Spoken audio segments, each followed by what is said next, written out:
नमस्ते। चलो आज एक बहुत ही प्यारी सी कहानी सुनते हैं। एक जादुई बच्चे की कहानी।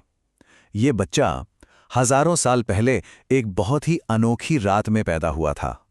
सोचो जरा, क्या कभी ऐसे बच्चे की कहानी सुनी है जिसके पैदा होते ही जादू होने लगा हो? ये कहानी ना हमें प्यार और अच्छाई की ताकत के बारे में बताएगी। तो चलो इस जादुई दुनिया में चलते हैं। तो कहानी का पहला हिस्सा यह है एक जादुई जन्म के बारे में। ये कोई साधारण जन्म नहीं था, इसमें ना बहुत सारे चमत्कार छुपे हुए थे। तो सोचो जरा, बहुत बहुत पुरानी बात है। एक रात थी जिसमें ना हल्की हल्की बारिश हो रही थी। आसमान में बादल तो गरज रहे थे, पर फिर भी हवा में एक अजीब सी शांति थी, मानो कुछ बहुत खास होने वाला था। उसी रात एक शांत से कैद खाने में देवकी और वासुदेव नाम के बहुत प्यारे मम्मी पापा एक नन्हे से मेहमान का इंतजार कर रहे थे। पता है, वो बिल्कुल भी डरे हुए नहीं थे, बल्कि उनकी आंखों में एक उम्मीद थी, एक नई आशा की चमक। और फिर वो जादुई पल आ ही गया। एक बहुत ही सुंदर से बच्चे का जन्म हुआ। और पता है क्या हुआ? उसके आते ही पूरा का पूरा कमरा एक नीली बहुत ही प्यारी सी रोशनी से भर गया। और उसकी मुस्कान, अरे वाह, उसकी मुस्कान में तो ऐसा जादू था कि बस सब उसे देखते ही रह गए। और फिर तो देखो, एक के बाद एक जादू होने लगे। सबसे पहले तो कमरे में एक बहुत ही प्यारी रोशनी फैल गई। फिर जितने भी पहरेदार थे ना, वो सब गहरी मीठी नींद में सो गए। और आखिर में कैद खाने की जो भारी भारी जंजीरें थीं, वो भी टूट गईं और दरवाजे वो अपने आप ही खुल गए। सब कुछ इतनी शांति से हुआ मानो कोई खामोश सा चमत्कार हो रहा हो। तो अब दरवाजे तो खुल चुके थे, इसलिए उस जादुई बच्चे को एक सुरक्षित जगह पे पहुंचाने का समय आ गया था।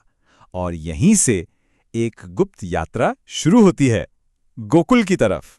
तो पापा वासुदेव ने बहुत ही प्यार से और बहुत ही सावधानी से उस नन्हे से बच्चे को एक टोकरी में रखा। उन्हें उस बच्चे को उस अंधेरी रात में एक सुरक्षित नए घर में ले जाना था।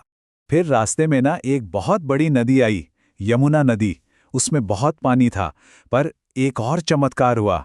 मानो नदी ने उस जादुई बच्चे को पहचान लिया हो और उसका पानी धीरे धीरे हट गया और वासुदेव के लिए एक सुरक्षित रास्ता बन गया। वाह!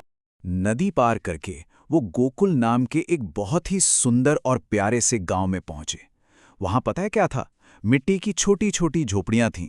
हर तरफ प्यारी प्यारी गायें आराम कर रही थीं और छोटे छोटे दियों की रोशनी से पूरा गांव जगमगा रहा था।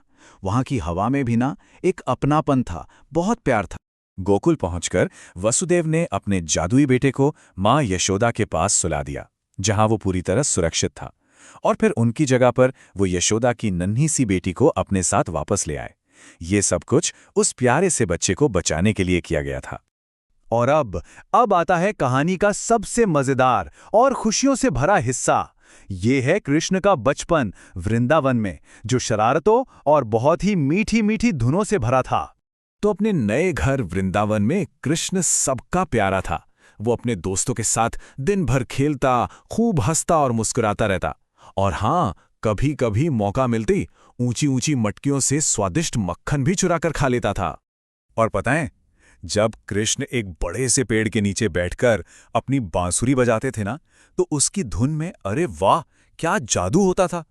सिर्फ दोस्त ही नहीं, बल्कि सारी गायें और छोटे छोटे बछड़े भी सब कुछ छोड़कर बिल्कुल शांत होकर उसे सुनने के लिए आ जाते थे। तो कृष्ण के जन्म और बचपन की ये जो प्यारी सी कहानी है, ये सिर्फ एक कहानी नहीं है। ये हमें ना जीवन के बारे में कुछ बहुत जरूरी बातें सिखाती है। चलो देखते हैं कि इस कहानी से हमें क्या संदेश मिलता है। ये कहानी हमें सिखाती है कि आखिर में हमेशा अच्छाई की ही जीत होती है। ये हमें याद दिलाती है कि जब हम सही रास्ते पर चलते हैं तो हमें कोई डर नहीं होता, हमारी हमेशा रक्षा होती है। और सबसे जरूरी बात, प्यार और दया, यही वो चीजें हैं जो इस दुनिया को एक खूबसूरत जगह बनाती हैं। तो चलो हम सब इस कहानी के प्यार भरे संदेश को हमेशा याद रखें। और जरा सोचो, आज ऐसा कौन सा छोटा सा प्यारा सा काम किया जा सकता है जिससे किसी और के चेहरे पर भी एक मीठी सी मुस्कान आ जाए।